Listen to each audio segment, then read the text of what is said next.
Well, we all know that your dog is a family member, so let's help them get the best care possible and get vets and trainers on the same page. Trainer Mike Deathe of K.I.S. Dog Training is here to help. So let's talk about this importance, right? Because we need to have probably the owner, the vet, and the trainer all on the same page. Absolutely. So big thing for me is, let's say 25, 30 years ago, the idea of positive reinforcement dog training really got popular. So there's a lot of trainers out there that believe in positive reinforcement. There's been the same shift on the vet side with force-free veterinarian care. So like dog trainers always talk about this idea of LIMA, which is least invasive, minimally aversive techniques.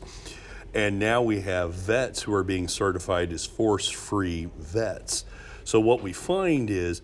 And this is what little Luca has here? Absolutely. Force-free vet? Yes. Yeah, I'll give a huge shout out to Family Pet Hospital of Shawnee. Okay. That is her veterinarian. They are definitely a force-free clinic. And what does that mean for people who may not be aware? The big thing is that, we talked last time about letting a dog come to you.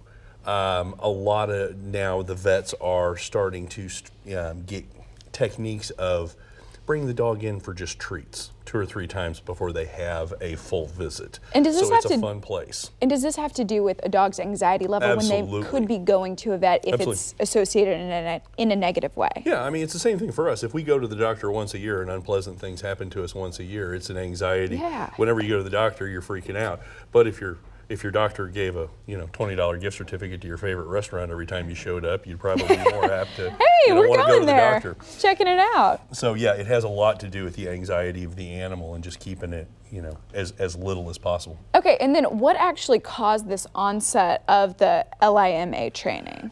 For me, it's been kind of the proof that the alpha dominance approach to dog training maybe isn't the best way to get things accomplished. Kick that to the curb? Yep, and so it's kind of like, it all goes back, we were all taught the golden rule. Yes. And I guess now we're just applying the golden rule to veterinary care and to dog training. Okay, so if we are looking for the right vet or maybe the right trainer for our dog that's just like Luca, what are some things that we should definitely check out? Well, like when I remember when my kids were young, we interviewed pediatricians. I think that's really important, whether you're going to interview your dog trainer. You shouldn't just pick one. You should probably talk to 3 or 4 of them. Same thing with a vet. You should talk to 3 or 4, and you should pick the ones that jive with your personality the best. I do think getting your trainer's suggestion on veterinarians is a great idea, and I think getting your veterinarian's suggestions on trainers, we're all connected. Right. It's just, I think, time that we become more symbiotic and work together. And it's good word of mouth. Some people may work better together, that sort of thing. Absolutely. Now, let's also talk about this because it's kind of a hot topic right now. Can different drugs or different things help your dog? Absolutely. I mean, one of the things I always tell my clients is I'll get people who call me about potty training issues.